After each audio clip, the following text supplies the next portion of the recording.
上好，大家好，太婆，係，我代表佢哋講啦，好掛住你啊！嗯，哎呀，真係信你都死啊，真係，唔好講埋啲咁嘅肉麻嘅嘢，OK？好啊，嗱，我咁你今晚咧，係啊，呢個最新嘅，因為好我啱啱睇到嘅啫，一係，個鐘頭前，好啊，所以我講咗呢個先啦，好啊，就唔喺你個 thumbnail 裏邊噶吓。好啊，好啊，咁樣咧就講下咯喎，你都知向太就好多視頻噶啦，同埋係，佢都幾紅，好多人好受歡迎佢啲視頻。咁佢呢個就咁噶喎，睇下喺佢係邊度啊？教人哋點樣。啊OK，咁佢咧今晚就教人哋點樣變靚變後生喎。咁其，OK，實我都俾佢呃咗入去嘅，嚇，我係俾佢呃咗入去嘅。嗯哼，咁我都睇，咦，即係佢都真係好多內地啲觀眾都好中意，覺得佢咁嘅年紀係好靚、好飽嚇，滿。咁咧，咁我入去睇佢點樣變後生啦。有3、4樣嘅，咁嚇，其實都係啱嘅。不過其實佢係教你唔好做依啲嘢，咁你就唔會變核突。嚇，OK，點樣咧？其實佢 mostly 係講整容喎，咁希望大家都想聽下啦嚇，整嗯哼，容嘅或嗯者係醫美點樣咧？佢話佢有啲朋友即係啲闊太啦，嗯試過咧喺手術台上高死亡，就嗯，係因為整容。另外咧有啲就係離咗婚之後，即係啲闊太，啲好多人都識嘅，不過唔講名啦嚇。嚇，咁離咗婚之後去整完容之後，個樣變咗另外一個人。哦，咁佢話呢啲咁嘅整容咧，係嗯，佢絕對係唔介紹嘅。係，同埋咧，嗱咁有幾樣嘢你要注意喎。佢嗱呢樣嘢都係真嘅。嗯哼，你要整容之前咧，當然最好就儲到一筆錢咧，你可以寬裕啲嘅，嚇，唔好揾嗰啲街邊嗰啲啊，嗰啲咩三姑六婆嗰啲啦，嗰啲咁嘅黃綠醫生啦。即係，係你要做下研究，問下身邊嘅朋友嗯哼，有冇身邊嘅朋友整過容，即係最好就睇現版。佢話因為而家啲相咧。嗯就算你睇前同後係假嘅，佢話嗯，係真嘅。以前嗰啲相咧，之前係咁，之後你整完容好靚，而家啲全部假嘅，所以最好有真版睇。而家有咁呢樣嘢係真 AI 嘅，啊嘛，而家有 係 AI，啊。嗯咁當然佢有朋友係即係俾人呃咗啦嚇。嗯哼，咁然後咧，佢就話咧，千祈唔好貪平，就係有個闊太好有錢嘅，佢就想慳呢個有 register 嘅麻醉師。哦，註冊麻醉師係好貴嘅，喺係美國咧，你係賺幾十萬美金一年，即係幾百萬嘅係港幣一年嘅。係，佢咧就咁叫個醫生打全身麻醉針，就醒唔翻啦。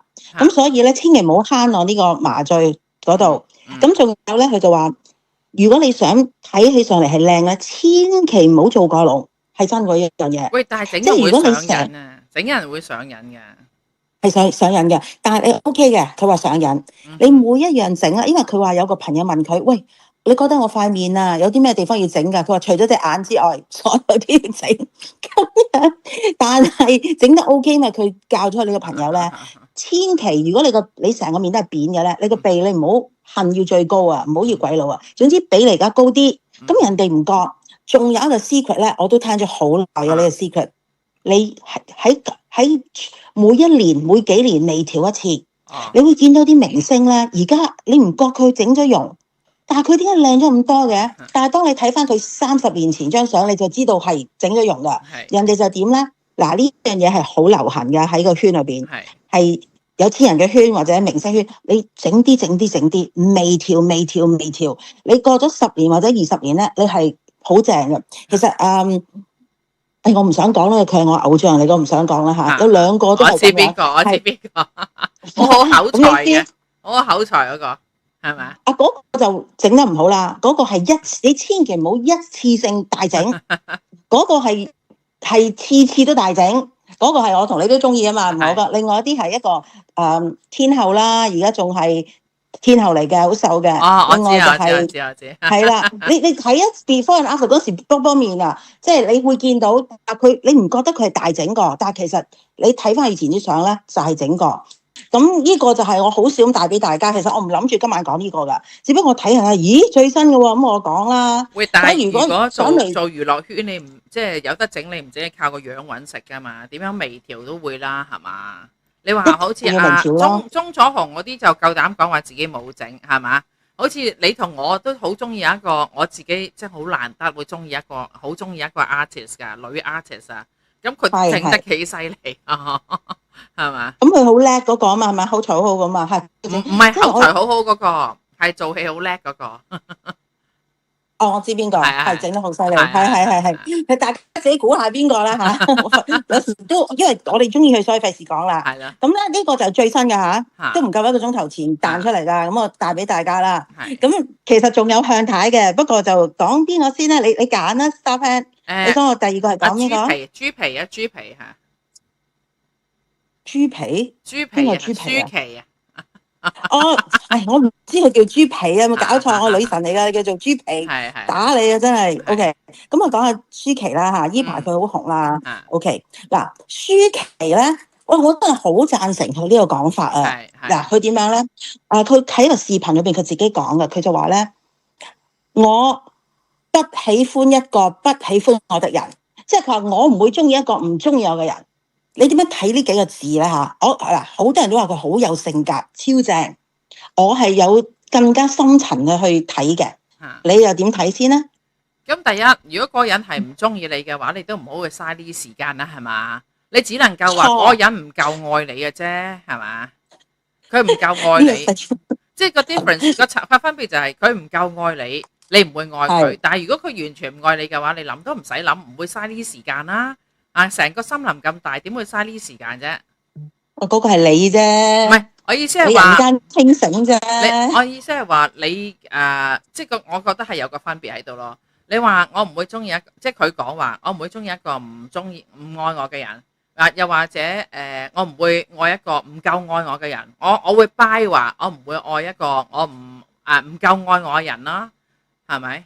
但係都要我相對程度都有我中意佢嘅，因為有啲人譬如好似我有個朋友，佢話我寧願對方中意我多啲，多過我中意佢多啲。咁梗係好啲啦嚇。但係即係意思係話你或者未必一定真係好愛佢啦，唔係真愛啦，係咪？會唔會咧？應該咁樣講嘅。我覺得呢個講就講得好瀟灑啦。其實我覺得佢個瀟灑背後咧係好多辛酸嘅，因為如果一個白紙一張普通嘅學生妹，或者10幾歲，或者啱啱拍1、2次拖嘅人咧，佢唔會講呢樣嘢嘅，中意咪中意咯。係佢經歷咗好多，係佢真係愛過或者1、2個、3個，因為喺佢生命咧係有3個佢好愛。咁第一個係黎明，我都唔使呃大家啦，係咪先啦？即係受咗好大嘅創傷，佢先至 come up with 呢個 conclusion。你唔好搞我啦，其實佢呢2句嘅字背後，你唔好搞我，你唔好搞我啦，我唔會再中意一個唔係咁中意我嘅人。即係佢就講得好死嘅，我不會喜歡一個不喜歡我嘅人。其實係我唔會喜歡一個唔再愛我嘅人，或者已經唔再喜歡我。我覺得佢少咗啲嘢，即係佢講得簡單啲啦。因為點解咧？因為你講中文咧。其實唔夠，譬如講英文，因為原來我而家明你咧係一個過去式啊。佢意思係話我唔會愛一個佢唔愛我嘅人。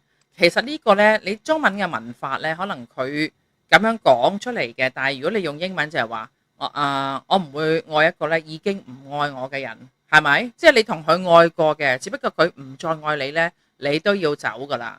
但係因為好多人都會對方已經唔愛你啦，但係你仲死纏嘅。咁樣呢一個我就明白點解咯，係咪咁嘅意思？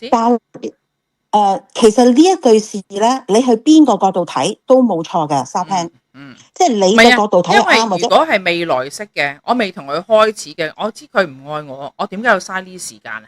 但係有人會做呢啲嘢噶嘛，佢哋會覺得大把係咪？有人會覺得佢而家唔愛我啫，咁尤其是咧男仔咧覺得。只要我肯花時間耐性咧，我會等到個女神。因為點解啊？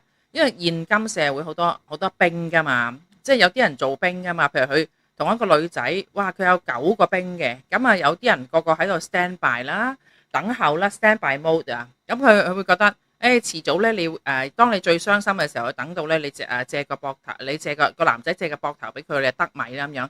有好多人係咁諗噶喎。即係又一個女仔唔愛你，或者有個女仔向一個男仔都可以好多人中意啊嘛。佢會覺得，你遲早都會find out 咧，我就係最好嘅一個，最適合你嘅一個。有啲人好一廂情願噶嘛，我自己覺得。嗱，就係一廂情願，佢會覺得我會感化到你，或者你而家有個女朋友，我喺度等你，等到你。戀嗰陣時，我咪嚟慰藉你咯，或者你都會俾少少愛我。有啲女人咧會即係都幾卑微，佢覺得你俾啲我夠啦，啲。咁當你試過真係啲嗰陣時，或者佢同你少少拍拖，或者當你係呼之則來，揮之則去，咁你就開始傷心啦。人哋就俾1%，你就俾150%，咁你咪好傷心咯。當你傷心過幾次，佢話同張震啦，同黎明啦，仲有一個唔記得咗啦，即係好愛，諗住想嫁俾佢，全部都係屋企嘅爸爸反對喎。張震都係喎。係啊，嗰陣時都係咁就係喺國泰，我有個同事咧，呢個係獨家啦。嗰陣時有個同事，嗰陣時佢坐喺頭等啊，咁啊同佢傾偈啦，跟住咧。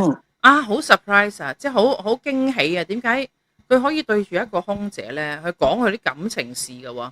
咁但係咧，我問個女仔，咁佢講咩啫？咁個女仔唔肯講。咁我問咗佢一句，佢唔肯講，我都尊重佢，因為我本身我而家做 YouTuber 就話八卦啫，但係本身私底下我就唔會叫人哋強迫話，即係點講啊？講嚟聽下，你中意講咪講咯，唔講我唔會逼佢嘅喎，係啊。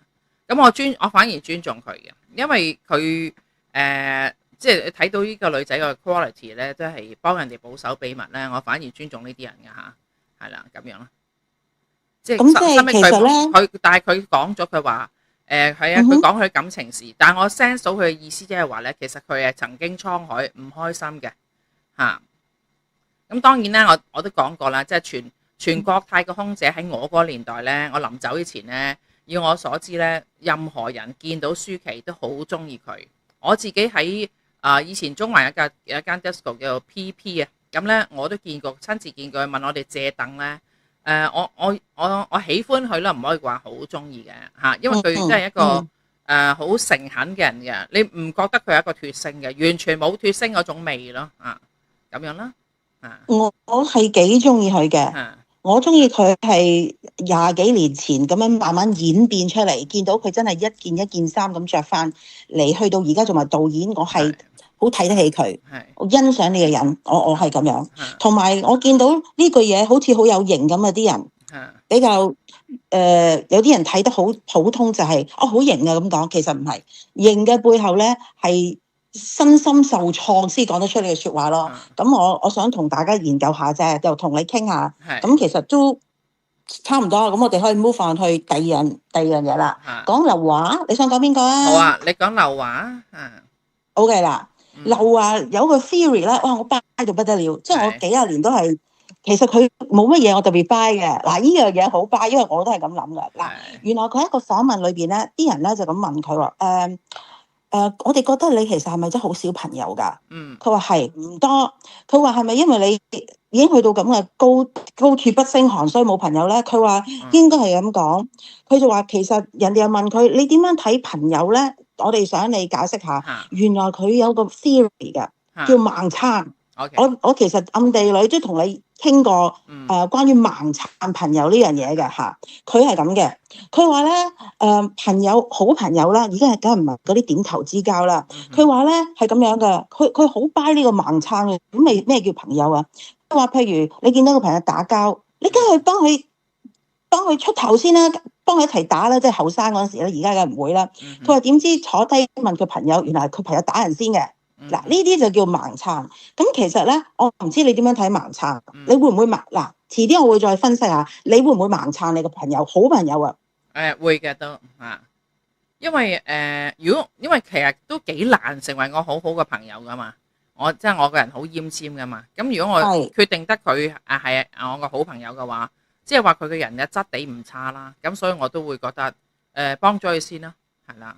嗱，盲撐嘅定義咧，有好多人喺度詬病劉華喎，其實話哇，咁你咪冇原則咯。嗱，其實唔係嘅，佢意思嘅盲撐咧，即係你撐咗你嘅朋友先，你當佢係屋企人、家人、你個老婆、你嘅親人，呢個好朋友，有咩事你幫咗佢先，然後你先坐低。睇下究竟係佢唔着啊，定對方唔着，先至解釋翻俾佢聽。嗱，我好老實講啊，譬如我有事或者我朋友有事，喂，我唔係叫你嚟話俾我聽我啱定唔啱喎，我唔需要喎。我如果你係我朋友，我就係想你聽我呻下，或者你陪喺我隔離。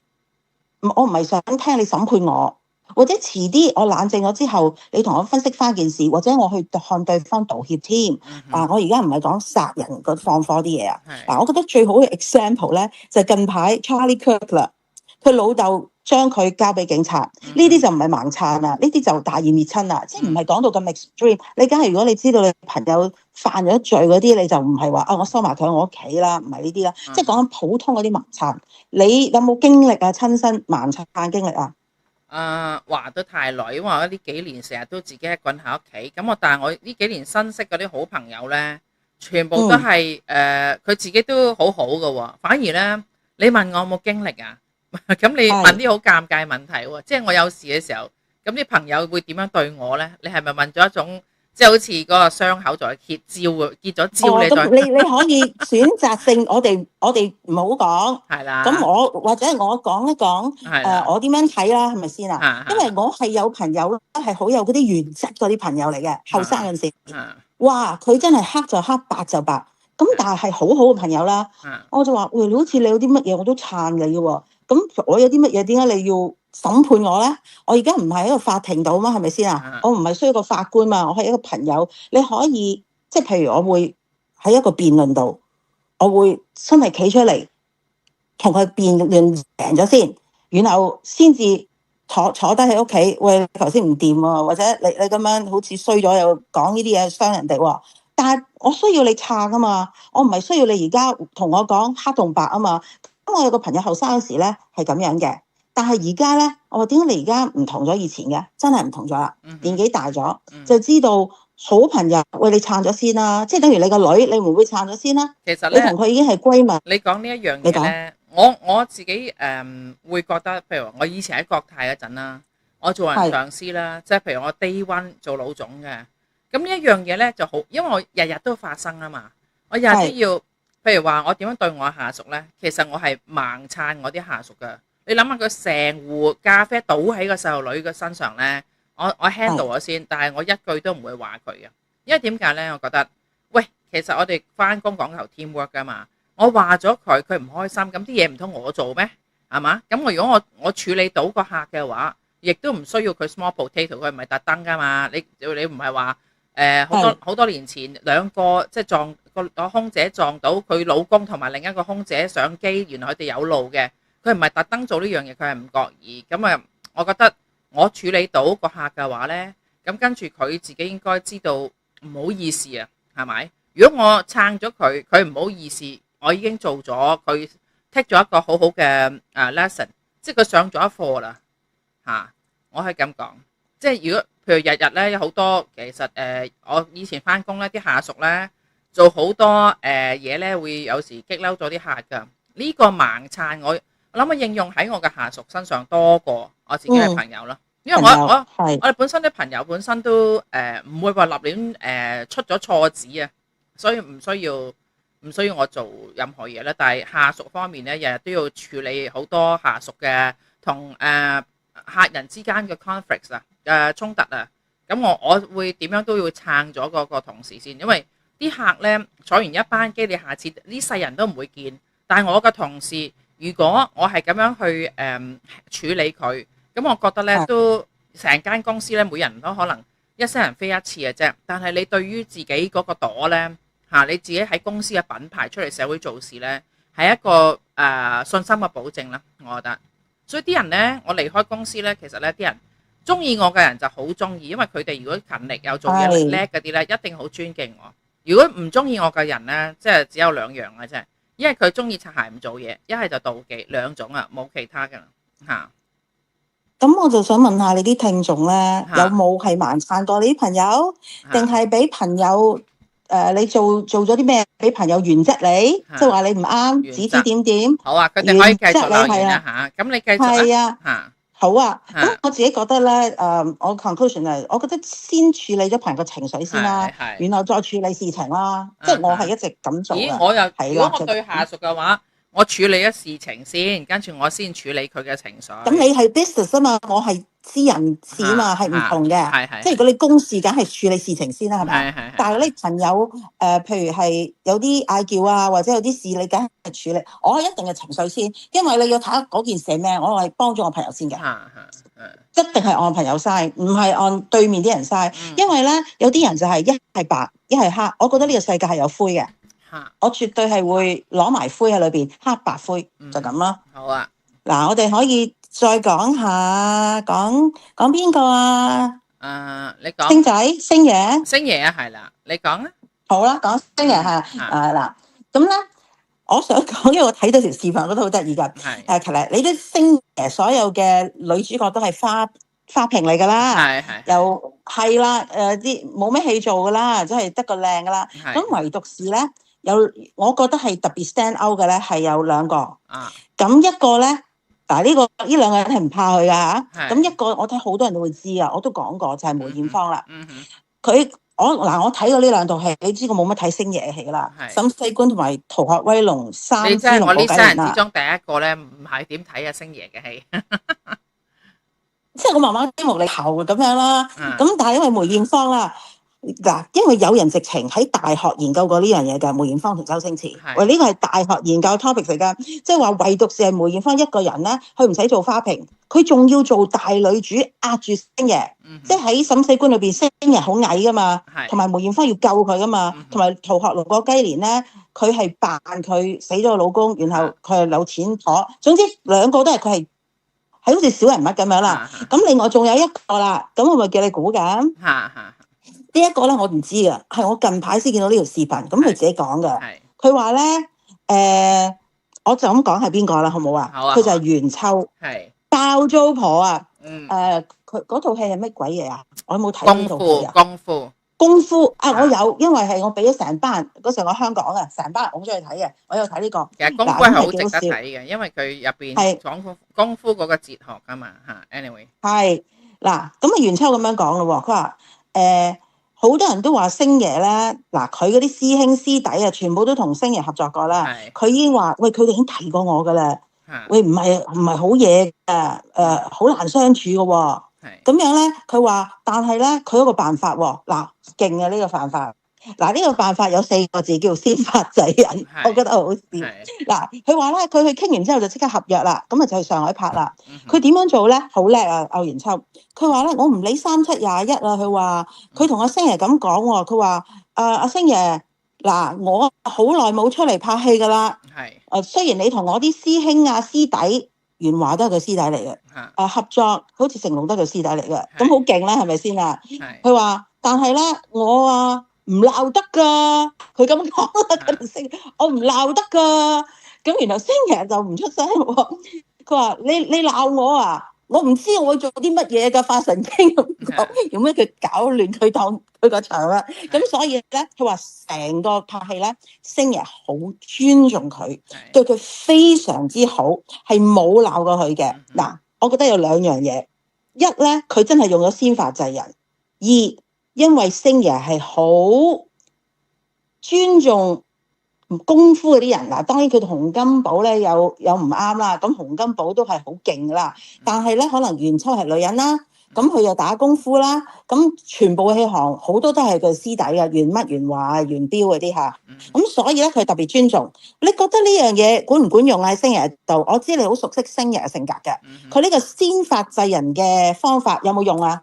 定係佢好運？你覺得？其實咧係本身佢尊重一啲叻嘅人。如果你冇咁嘅資格嘅話，你講一句説話，睬你嘅黐線啦！周星馳係一個好，因為譬如金庸咧，佢會特登俾翻錢，佢用咗佢啲招式嘅名咧，俾翻啲錢一個譬如話即係一個支票咁樣啦，就寫翻俾佢話呢個係你嘅版權，因為我用咗你嘅招式嗰啲名咧咁啊多謝係啦。另外一樣就係黃炳耀啦，因為黃炳耀咧個屋企人咧就我識佢噶嘛，咁佢講咧其實咧。佢寫咗張好大嘅支票，邊個係黃炳耀啊？就係咧當時《逃學威龍》嗰個鉸剪腳啊！咁咧嗰個其實咧喺編劇界咧有3個姓黃嘅，就好叻嘅。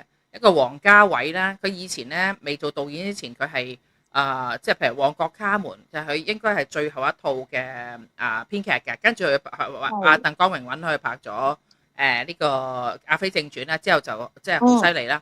因為黃炳耀啦，其實黃晶啦，仲有咩呢個王家衛啦，係嘛咁樣咯。咁所以佢係周星馳中意啲好叻嘅人㗎。如果袁秋冇咁嘅份量，你求其揾個女人同佢講呢句説話，睬你都黐線啦，係咪？我覺因為得都一半一半。因為楊秋都係一個好叻嘅人，而且咧佢陪佢朋友一齊 interview 嘅喎。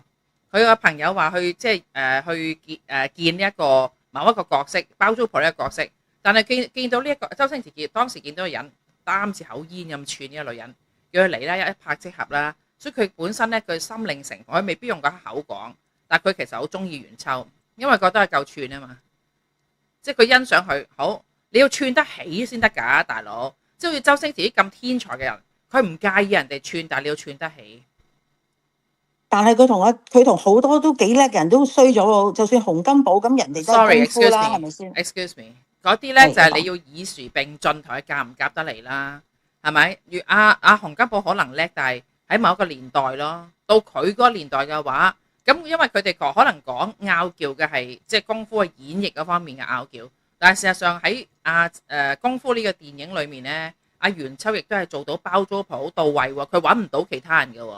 如果你喺周星馳啲咁叻嘅人啊，你揾到一個冇人能夠取代嘅話，即係你串得起咯。如果佢換咗你，佢都揾第二個嘅。洪金寶嗰剎那係咪可以揾其他人換到佢？你俾錢就得㗎啦。但係你俾錢都未必揾到第二個包租婆咁經典嘅角色喎。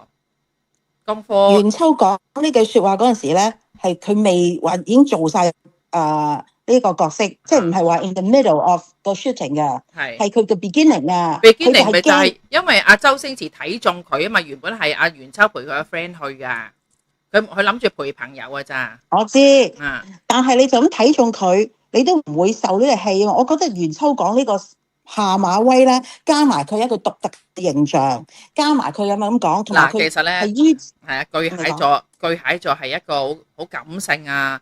即係我同佢一個巨蟹座啊嘛，周星馳咁咧，佢愛恨好分明啊！我中意就中意咧，總之我睇到就係你啦，呢個包租婆嘅角色係嘛？佢係好 beginning 嘅，佢就係信佢嘅 instinct 啊嘛，信佢嘅本能就係覺得呢個人係揾唔到第二個包租婆喺嗰剎那，或者你揾1年嘅時間可以揾到啩？中國咁多人，但喺嗰剎那，佢覺得呢個人係最適合佢嘅啦。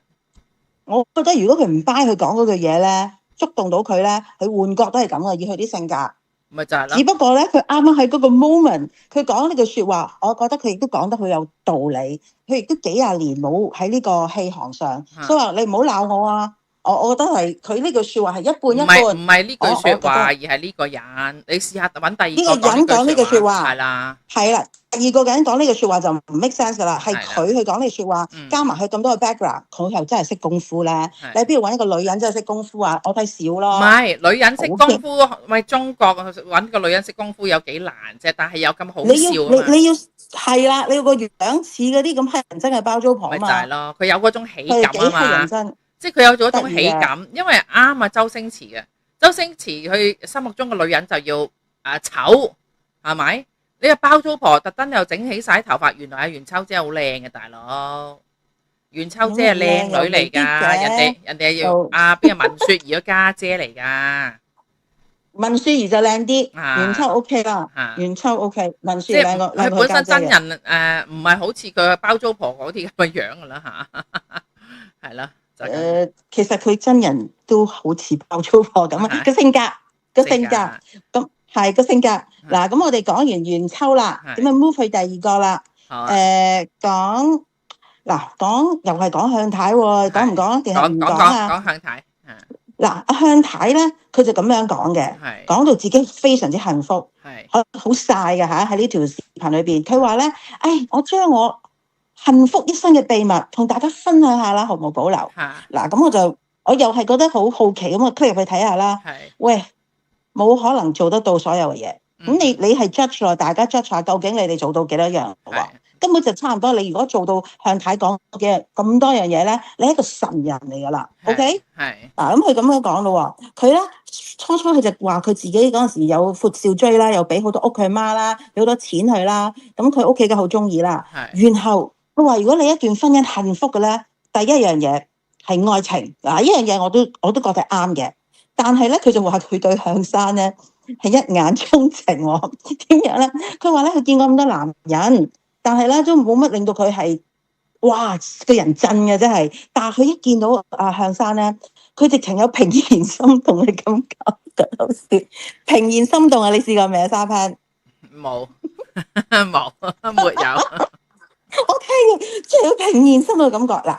但係我中意呢可以解釋下四個字㗎，因為以前呢一個叫即係有個你美國 Netflix 嗰度咪有個日本人嘅，咁佢係出咗一本好多日嚇，本人佢出咗一本書係教人哋點執屋㗎嘛，係啊，我知係啊，係啦嗰個嚇平然收納心動，啊，係啦收納專家係啊係啦。係啊，收納專家。即係佢話咧，你其中一樣嘢即係屋企咧，譬如執屋啦，因為太多嘢啦，要斷捨離啦。咁佢話你要攞起嗰樣嘢咧，決定抌唔抌咧，就係你攞起一樣嘢，又能夠令到你平然心動噶。譬如乜嘢？你有冇試過呢種感覺啊？唔話俾你知，哦，都有啦，答咗啦。咁譬如話，let's say for 未 example，必㗎，唔話俾你知，唔係唔係即係等於答咗啊。即係可能有啲網友覺得好虛無縹緲。譬如有一樣嘢，譬如話你嘅初戀嘅，for example 啫嚇，你嘅初戀送俾你第一個嘅即係禮物嘅咁樣，你攞起嘅時候，哇，平然心動。又或者有一個朋友佢已經唔喺度啦，過咗身咁樣，你攞起觸動到你嘅情緒，就係平然心動啦，即係嗰種感覺啦，嚇，係嘛？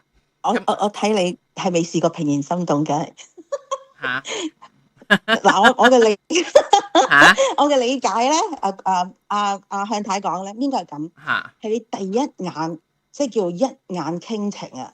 你係第一眼見到個男仔，你突然間你會覺得好怕醜，你個面會向開，你個面會變成好我唔係好信啊，向熾熱睇會係咁嘅人啊。然後咧我唔會嘅，我唔信我唔係話向太。如果你嘅平然心，原來你個心會跳嘅，卜卜卜，原來你突然間會好怕醜，然後你個面會通紅，咁就叫平然心動。你動咗就煩心啊！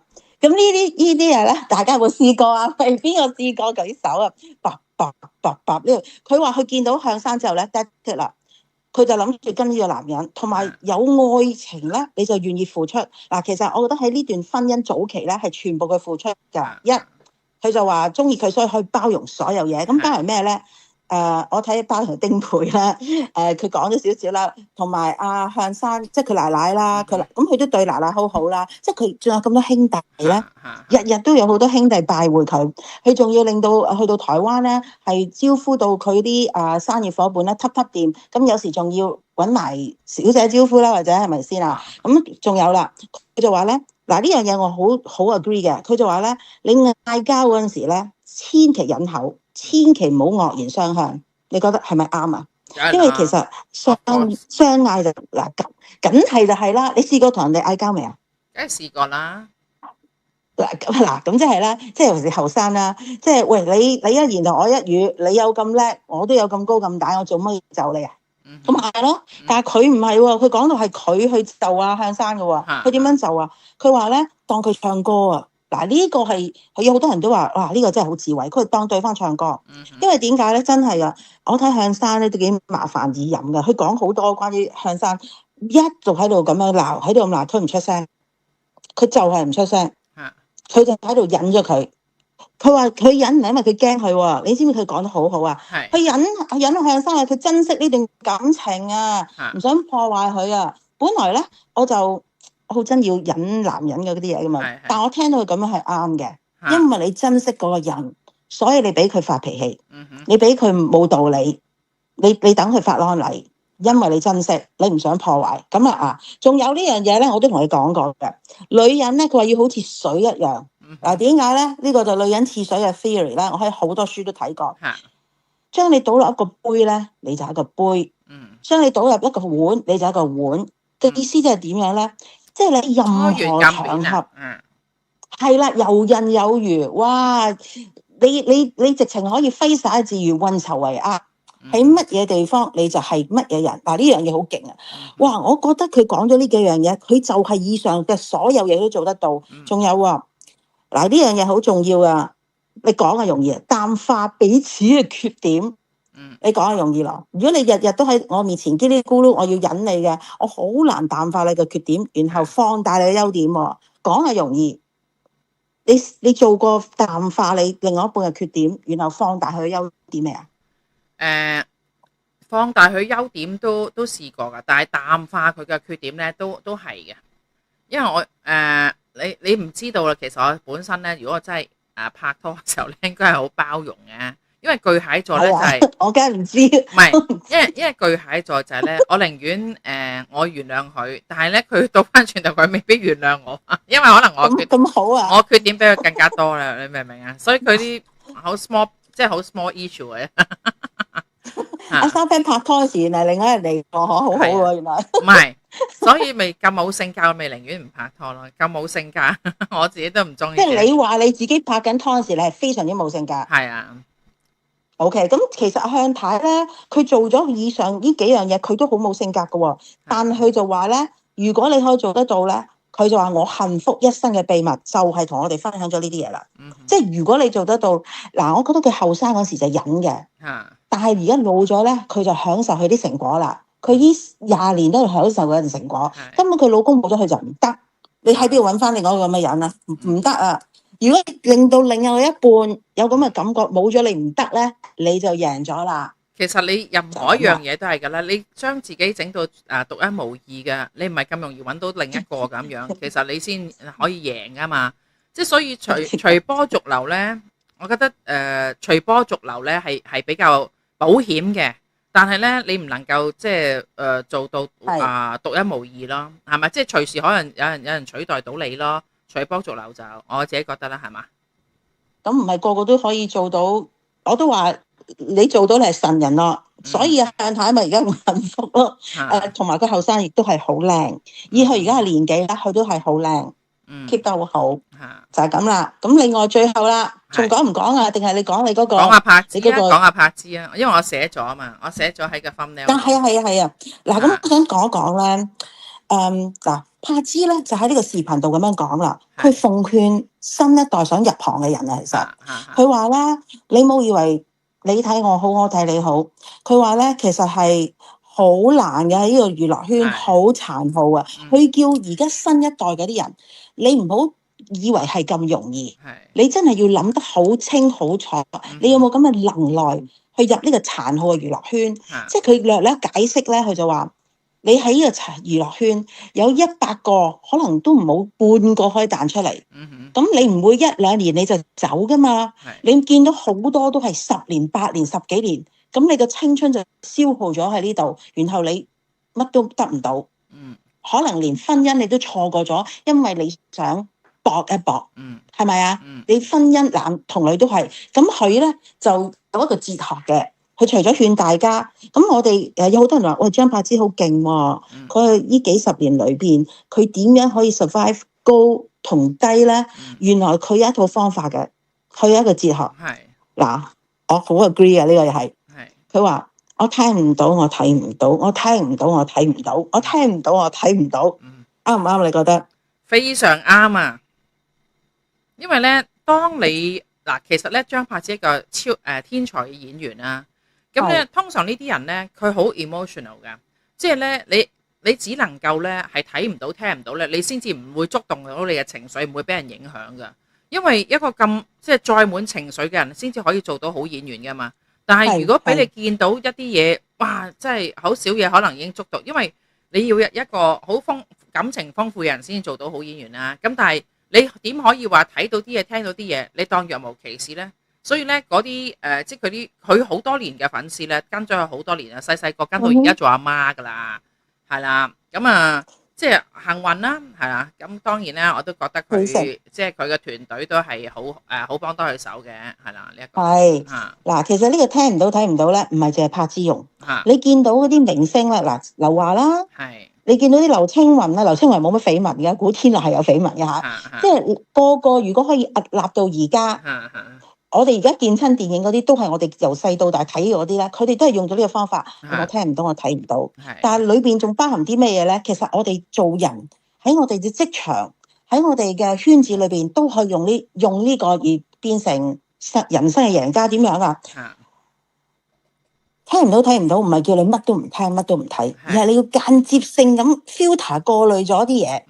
即係好嗰啲你咪接收改咯，唔好嗰啲。你自己有個立場，你知你唔係佢哋講嘅人，即係呢個係你講話佢講啊，即係佢有 filter 還是佢直情係睇唔到啊？佢咧就講得好簡單嘅，佢就聽唔到睇唔到，但係咧我就再將呢樣嘢咧研究咗佢，聽唔到睇唔到裏邊仲有啲更深層嘅同大家分享。即係 OK，佢就好簡單嘅，總之你即係佢就冇講話 filter 嘅，直情咧間接，即係係啦。佢咧就話俾大家聽，你唔好咁容易入娛樂圈啊，唔係咁容易嘅，你真係死入嚟會死人㗎。因為成個人尤其是而家好多年輕一代好中意咧，即係有情緒病㗎嘛。咁就再加上而家嗰個世代就係、喂，以前就話傳媒嗰啲筆啊去寫你啫，而家阿豬阿狗都可以評論你喎，放到好大喎，係咪？如果你嘅欺凌啊，你係稍為心靈弱小一啲嘅話，你已經係未必可以撐得落去㗎啦喎，係咪？上個禮拜咪大陸有個男明星跳樓咯，係啦。係啊，唔係好多，不過有時唔報出嚟咋。如果真係唔知名嗰啲，我睇見好多嘅。你好似即係好多嘅。我哋嗰陣時研究啊，金秀賢都已經講啦，因為即係韓國嘅嗰個世界娛樂圈嘅世界係好多財閥喺背後噶嘛。咁你哪怕內地冇咩？你估？只不過即係未必一啲人講啫嘛。內地絕對有。係啊，即係你嘅經理人公司，佢要資源噶嘛，佢有人 sponsor 噶嘛，你咪去應酬咯，男。你有應酬，女你有應酬，乜嘢人你都要應酬。咁你應酬好似嗰個咩自然啊，佢咪自殺咯。你或者第一兩次係你唔好講呢啲 send 翻咗去，係啊，一兩次你 send 翻咗去，但係多你覺得咁，我而家嚟拍戲喎，好似我嚟拍戲喎，我咪嚟應酬喎，但係其實係包埋嘅。咁嗱，唔係包埋，你唔做呢啲嘢，你新入行嘅話，你唔做呢啲嘢，分分鐘你都未必有機會啦，係嘛？你包埋㗎，佢哋講過㗎啦。你就算去嗰啲北京電影學院嗰啲咧，係同嗰啲老師咩啊、攝影師乜嘢啊，同導演係完全啲兩人要知道嘅，係包埋嘅。你好願意去做呢件事嘅，有啲電影人講咗㗎啦，佢哋係好願意去做呢件事。反為香港啲女演員就好矜貴嘅，佢有時係呢啲扭扭零零，但係內地嗰啲咧係好願意去應酬㗎。佢人物啊嘛，我啱啱見到呢個中國嘅 AI 眼鏡市場火熱啊！佢話比亞迪啊紛紛入局啊，學者將會進入咧生態產業鏈較量。其實咧我咪講過九運咧隻眼都係同埋心啊呢咁樣，所以咧第時咧你可能一兩年之後咧已經咧唔使戴眼鏡出去，唔使帶手機噶啦，全部喺晒嗰個眼鏡入邊噶啦啲係啦。我成日喺美國見到啲人坐喺個街度帶住嗰個大嗰個嘢喺度整電腦咯。係。嗱咁啊講埋啦。我自己就研究咗點樣睇唔到咧？原來裏邊好深層嘅，唔係真係睇唔到、聽唔到。你自己咧，邊一個可以喺呢個娛樂圈屹立咗幾十年咧？佢都會選擇性接收資訊嘅，亦都可能有你經理人幫手。嚟開導你，即係好嗰啲你咪接收咯，唔好嗰啲你真係要當聽唔到，你係當人哋無聊，同埋你自己要好堅定，我係咁樣，我冇做呢啲嘢，你又講啦，唔理。如果你唔可以做到呢件事咧，你就會俾你啲輿論消耗你，一係就發癲，一係就嗰個你入得娛樂圈咧，你嘅心理要好強壯啦。如果你即係玻璃心嘅話咧，你基本上咧，即係張柏芝，我同你傾偈嘅時候，你同我講話。張柏芝講，其實唔係個個適合入娛樂圈嘅，係咪？係啊，係梗係唔係咧？佢好適合，因為點解咧？我所研究咗得嘅結果，佢做晒嗰幾樣嘢，佢肯定係選擇性過濾過所有嘅 information。另外咧，佢話你聽唔到咧，你係點樣可以 survive 到呢個殘酷嘅娛樂圈咧？你係唔理出邊嘅風風雨雨，你集中精神做你自己嘅嘢。嗱，我覺得佢真係喎，當佢唔好運或者單嗰陣時咧，佢就縮縮地，即係唔好做咁多嘢。佢集中精神咧，生仔就生仔啦，係嘛？湊仔就湊仔啦，係咪啊？要滑雪，佢好中意做嗰啲 sport 咪滑雪，做自己中意做嘅嘢。咁準備好自己嗰陣時咧，咪一炮翻嚟咯，乘風破浪的姐姐。即係你要專注翻你自己有啲咩中意。如果你啲嗜好係嗰啲食物嗰啲咧，咁你就 wasted，咁你就可以同呢個娛樂圈永撇噶啦，但係佢唔係啊嘛，同係如果你有不良嗜好，你意思係講係啦，因為佢又唔係喎，張柏芝佢係專注翻自己中意嘅嘢喎，咪就係去滑水咯，唔係佢生仔咯，係因為佢有小朋友啊嘛，一係湊仔啦，係嘛，最中意就係湊仔咯，即係嗰幾年佢咪湊仔咯，即係唔係特別好運，唔係好景嗰啲，即係你就縮咯，係咪？就係咁啦。同埋咧，好緊要呢件事，呢個亦都 part of 聽唔到睇唔到啊！你要放下過去。如果你做藝人咧，係一定有好同唔好嘅。如果你日日就係諗住過去，你唔指望將來咧，你又係會俾呢個娛樂圈拉垮嚟嘅。但係佢張柏芝呢3樣嘢都做到咗，所以咪而家爆翻紅咯，紅幾年噶啦已經。即係佢呢個聽唔到睇唔到嘅哲學咧，係一個自我保護嘅機制嚟嘅。我覺得唔係淨係娛樂圈可以用到，我哋普通人都可以用到嘅。喺我哋嘅職場啦，喺我哋嘅朋友圈啦，普通朋友圈，好朋友嗰啲就真係唔需要呢啲嘢。普通朋友有啲壞朋友，即係妒忌你嘅朋友，都會成日講你啲閒話，所以我覺得呢個聽唔到睇唔到咧，我都有用嘅。係自我保護機制，所以我想同大家分享下啦。咁我今晚就差唔多係咁啦。要唔要 update 下大 S 嘅遺產啊？你講啊，係啊，定係講啊，係啊。咁好似琴日日半前啦，咁你講咗成咁多月，咁我就 update 下啲遺產啦。咁判台北嘅法院咧就判咗出嚟啦。咁真係將佢嘅遺產咧4.31咧就 chop into 3。咁佢老公就1/3啦，咁另外嗰啲仔女啦，而家咧就係俾汪小菲負責處理啦。咁大約係5000萬港幣咁到啦，即係每人可以攞到5000萬港幣。佢個仔5000萬，個女5000萬，佢個老公5000萬。老公即係具俊曄啦，具俊曄係啦，啲人話哇，同佢結婚都唔夠3年。就有5-6千萬咯喎，真係抵晒咯。汪小菲負責佢即係2個仔女噶嘛，咁即係兩個加埋差唔多1億噶啦喎，港幣嚇。係1億，係啦，1億港幣。咁其實咧，我覺得咁樣嘅安排好好，因為點解咧？你都知汪小菲都係大起大落噶。係。雖然佢而家都好有錢，係真係冇呢啲嘢，佢都可以好 well off 咁。係啦，俾佢啲仔女好好嘅條件。你點知幾年後佢突然間破產啊！嗱，我唔係想去破產啊，即係佢啲嘢都係大上大落，咁呢樣嘢咪保障到佢個仔女咯。我覺得即係打後嘅生活係一定無憂咯，係咪？如果你唔所以咧通常有少錢咧就你會家族信託基金啊呢啲咁樣啦，信託基金啊咁樣係嘛？咁即係打破咗呢個富不過三代呢一樣嘢啦，呢個魔咒嚇。而家好多富都3-4代噶啦，因為啲人唔係好似以前咁，哇死中啲細路仔，好似以前內地咧，就話如果屋企仲喺度咧，細路仔唔遠門嘅，唔會出門啊。咁你咪冇眼界咯，你點識做生意啊？係咪？咁真係就敗晒啲錢咯。但係而家係3、4、5、6代都係 OK 嘅，都係 OK 嘅，係啦。咁就帶俾大家就係呢幾個新聞啦。多謝晒太婆。冇咁講。有咩同我哋嘅網友講下？有乜嘢啊？冇咩啦，講晒啦。啲網友有啲咩問我啊？你有咩問我啊？咁樣啦，有咩問啊？大家有咩問我啊？留言啦，係啦，因為太婆即係佢都會睇翻啲留言啊，會答大家題目噶吓。好冇？係啦。好 ，OK， 好，多謝大家 ，Thank you，OK， 好，拜拜，唔該晒，好啦，講翻咧吓 ，OK， 攞翻呢一個先吓，好，繼續我哋今晚嘅題目咧就係講獨家爆料喎，咁我收到風啦吓，阿大劉身邊嘅女人啊吓，你知啦，女人其實鬥咩咧？其中一樣嘢，梗係鬥仔女啦，係咪先啊？咁因為咧，我認識咗一個咧，就總之係知道佢哋屋企嘅運作嘅人啦，咁樣。其實我身邊咧就唔止識一個噶吓，係啦。不過你如果你繼續想聽咧，你就免費訂閱啦吓。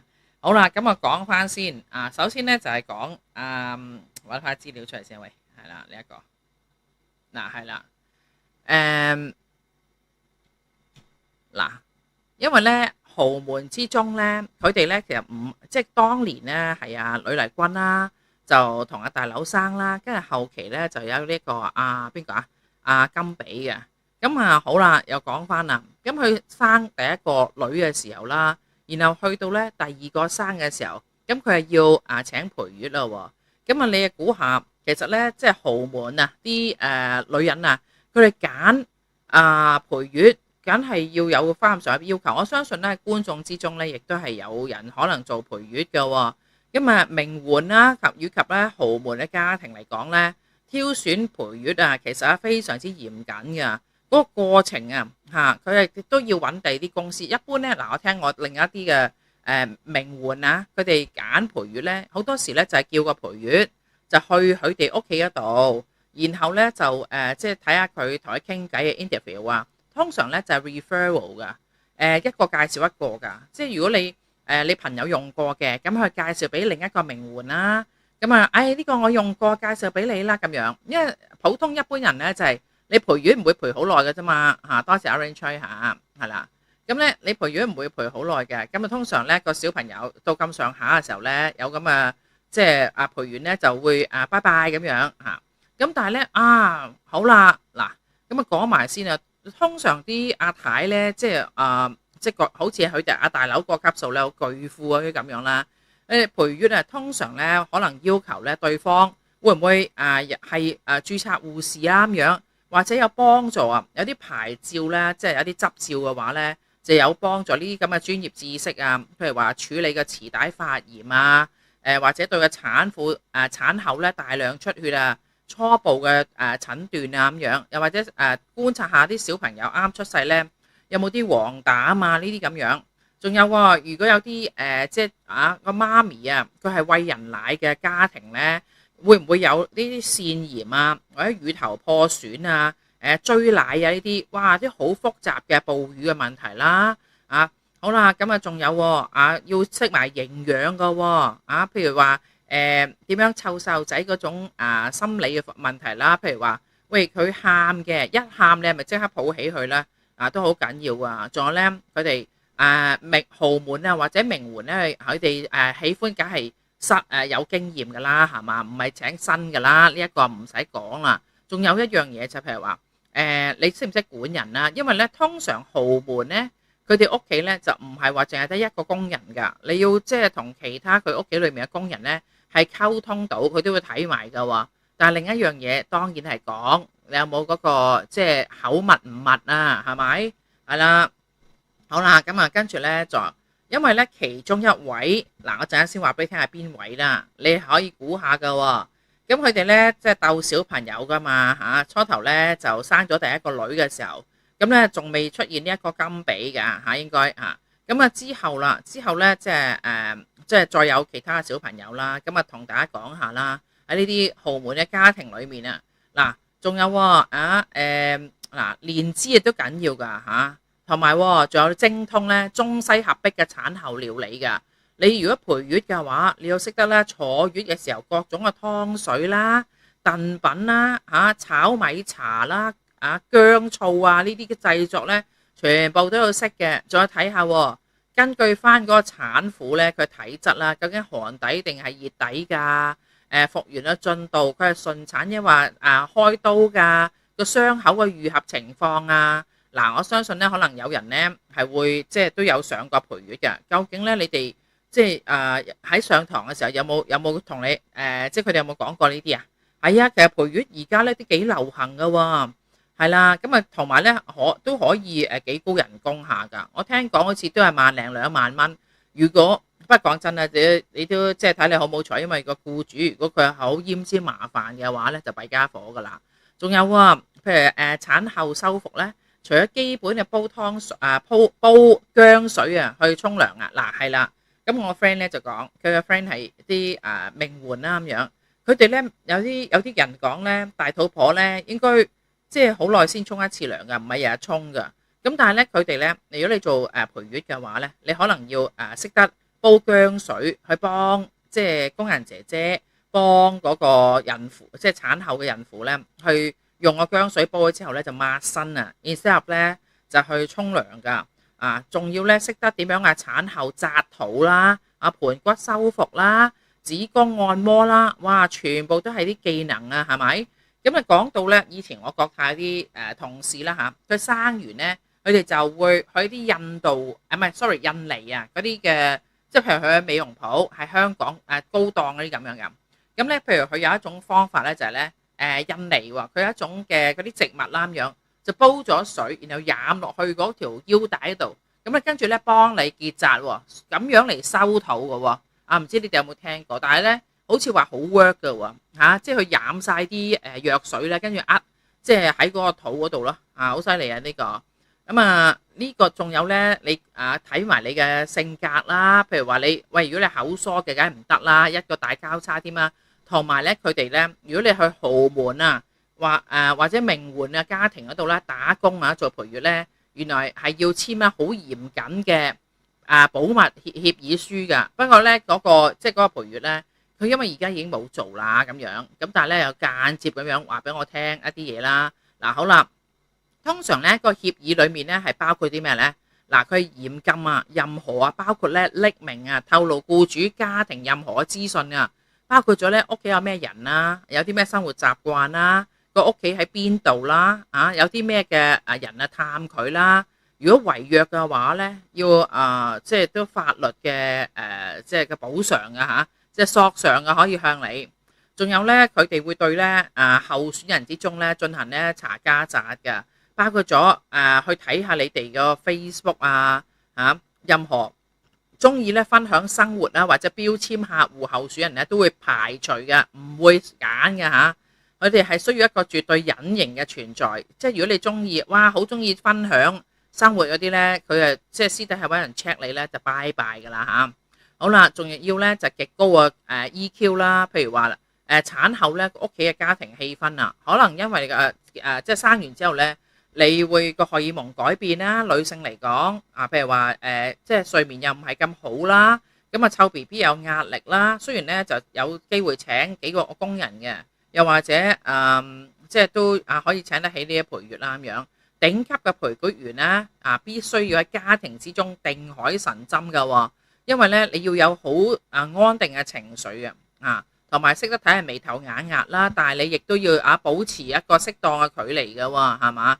係啦，另外咧，即係談吐啊、舉止嘅啦即係仲有一啲，譬如話你好知道一啲嘅家庭嘅傳統噶係譬如話一啲湊細路仔方面咧，譬如細路仔嗰個作息嘅時間啦，譬如話進行早期啲嘅觀感嘅訓練，譬如個 B B 咧幫佢按摩啦，音樂刺激啦，點解啊？因為 B B 仔咧佢聽到一啲。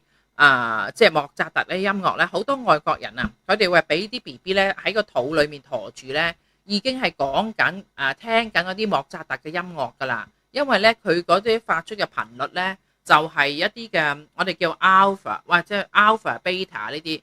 如果 alpha 呢一個即係腦電波嘅音樂嗰啲咧，通常係聽嗰啲莫扎特或者好肖邦呢啲唔同嘅叫做 classical music 即係古典音樂係啦，咁又有時咧，佢哋咧會俾多啲錢你。一般咧就唔會喺屋企過夜㗎。但係如果係俾得喺你屋企過夜嘅話，因為佢哋如果巨富嘅話，間屋一定好大嘅。但係佢哋都好注重私隱㗎嘛。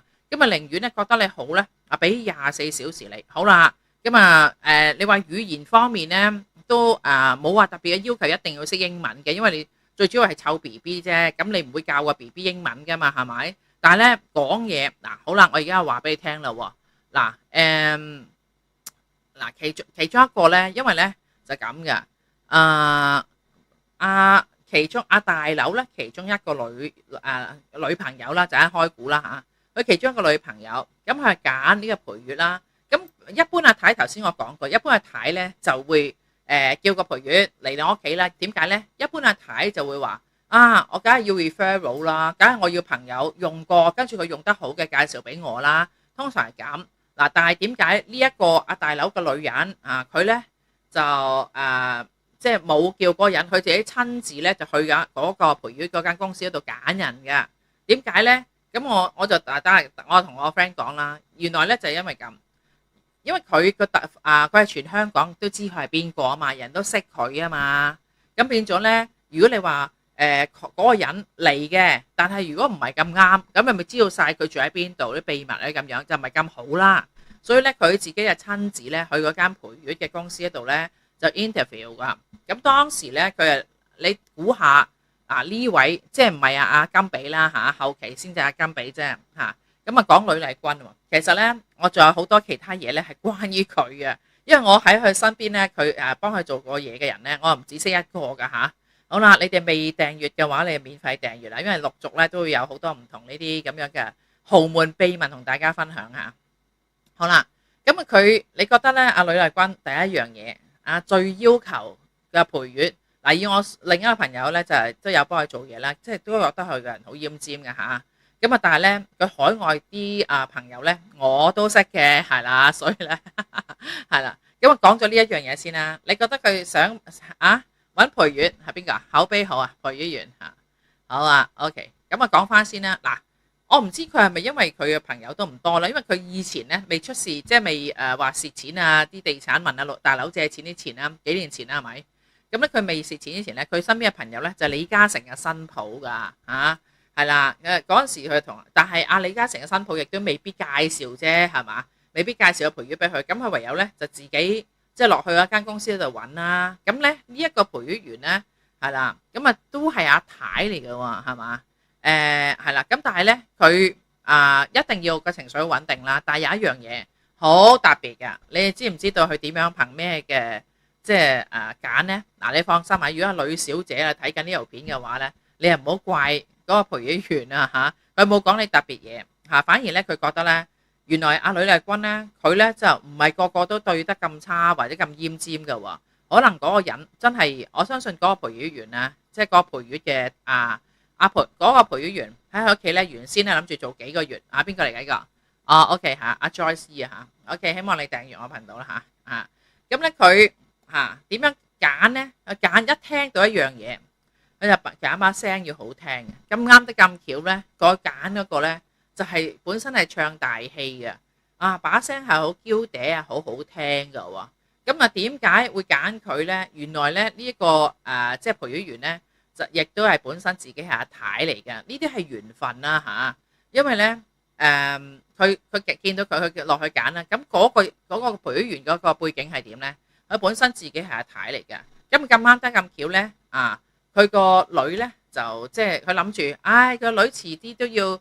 即係會生㗎啦，咁佢自己啱啱喺外國回流㗎，然之後咧佢就諗下，哎呀，不如我自己走去上個 course 啦，咁第二時就可以個女咧，我就可以自己幫佢湊翻，唔使靠人啦咁樣，所以佢自己就走咗去讀呢一個陪月員喎，但係佢自己本身係阿太嚟嘅喎，本身都即係都有錢啦，但係未必一定有錢到好似阿呂麗君嗰家即係劉鑾雄嗰個 level 啦咁樣，咁所以咧好啦。咁然之後咧，佢完全係諗住為自己嘅女嘅啫，就唔係諗住去打工㗎。不過咧，既然讀啦，咁讀完之後咧，咁其實咧，你要攞張 cert 咧，你係要即係去實習嘅。咁佢咪走去實習咯？點知今晚得咁巧嗰人話：哎呀，我呢度咧即係有人落嚟interview不如你都試下啦，我哋唔夠人啊咁樣。咁佢諗住衝撐下場面嘅啫。點知咧就呢個阿呂麗君咧就落去一間公司，咁啱得咁巧，個個都見暈啦。佢係見到呢個人把聲咧，佢即係好斯文、好溫柔，同埋咧佢個把聲聽落去好有教養噶。咁卒之咧佢就請一見啦，一眼即合咧。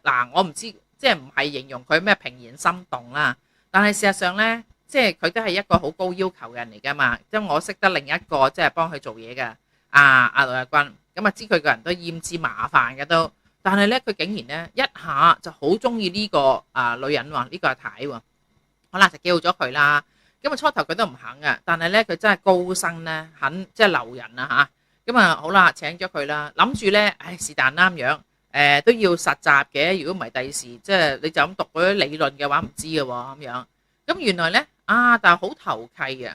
咁整下整下咧。就即係佢覺得呢個我真係揾唔到第二個嗱，所以咧出嚟社會做嘢咧，你就係要將自己增值到咧人哋冇你唔得啊！如果你隨時都俾人取代到嘅話，咁你梗係驚冇一份工啦，係咪？咁呢個阿太咧，即係呢個陪月咧，就係佢真係覺得好難再揾。呂麗君覺得好難揾到佢，咁好啦，原本諗住做幾個月就走嘅，點知咧佢就諗住走啦，佢又唔得，佢話唔得啦，我真係我橫掂我都要嗱，你個女又未生啦，係咪？咁其實我反正都要請工人噶啦，你唔好走啦，俾多啲錢留你啦咁樣。咁其實咧，阿太自己本身咧就唔想同人哋打工嘅，不過咧佢誠意咧真係好好。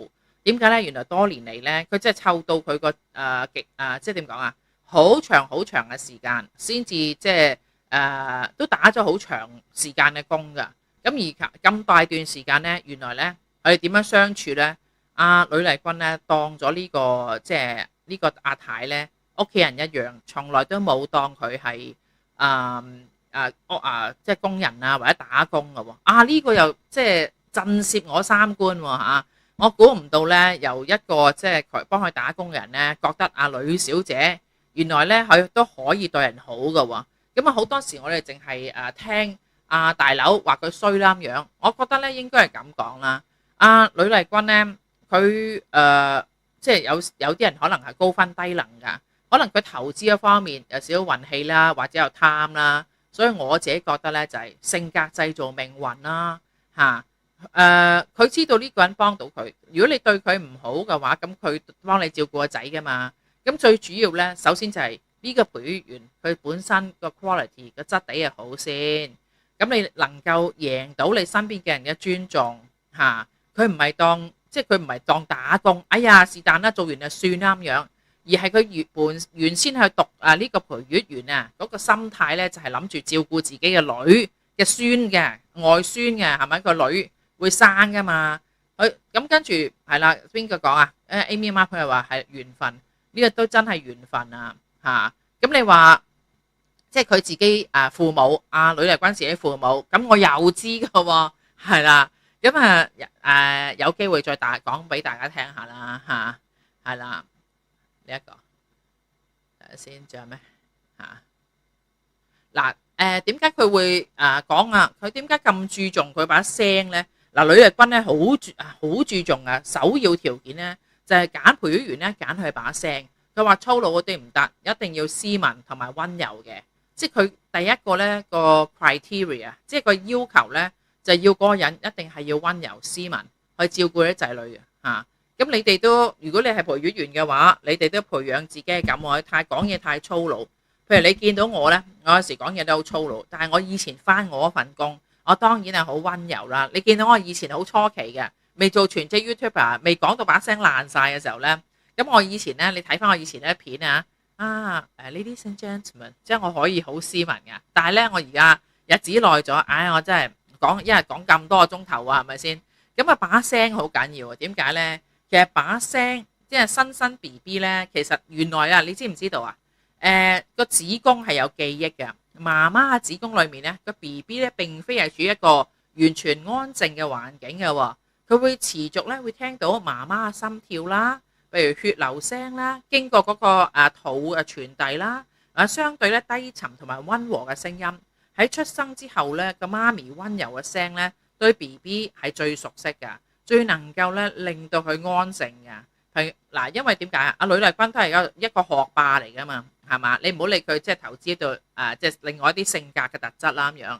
但係咧，佢係一個學霸咧，佢應該知道佢自己係好要求。一聽到嗰個陪月員嗰把聲咧，好温柔，因為佢係本身阿太係學大戲㗎，係啦，佢學大戲，所以佢把聲係嬌嗲，亦都可能係性格啦。你聽到你 so far 你認識嘅嗰個唱大戲嘅，係咪都應該係即係斯文嘅？譬如阿女姐啦，係嘛？哇！阿仙姐啦，即係阿白雪仙啦，係咪？咁你唔係好似阿邊個啊？阿任劍輝嗰啲子喉啦，係咪？係啦，咁譬如話即係嗰啲邊個啊？仲有邊個啊？羅艷卿啦，嗰啲係嘛？係啦，人夾人係嘛？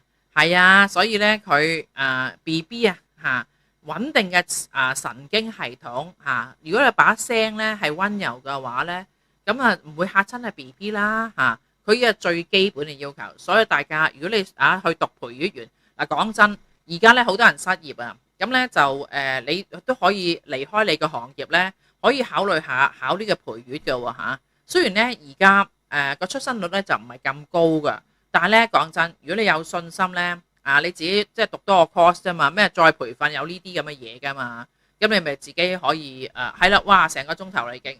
好啦，多謝晒。咁啊，暫時講咁多先啦。因為咧，其實咧，至於佢嘅方面咧，我仲有其他好多嘢講㗎吓，源源不絕啊吓。你哋即係想聽乜嘢嘅，或者你今晚覺得我哋邊一個話題好聽嘅，你哋可以繼續留言話幫我聽，咁我揾多啲方面嘅。你中意聽邊個富豪啲啊？我都幫你話啲豪門秘聞俾大家聽下，好冇 ？OK， 多謝晒，我亦都好多謝阿 Pauline 啦，好嘛 ？OK， 呢一個好啦，好多謝所有睇重溫同埋直播嘅朋友，特別鳴謝現場為我打氣嘅你哋。OK， 呢一個。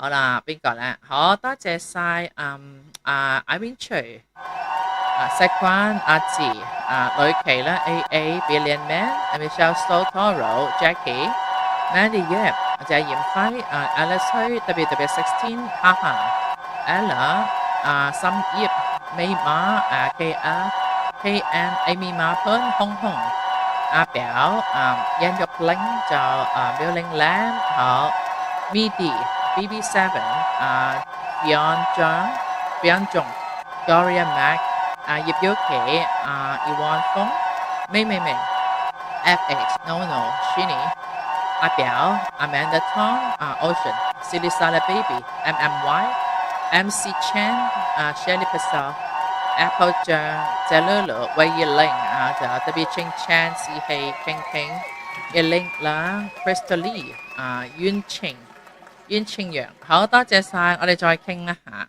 OK， 拜拜，聽晚睇下我又講邊個富豪啊，邊個豪門秘聞啊。OK，thank you，記得黃金3小時點讚分享，黃次。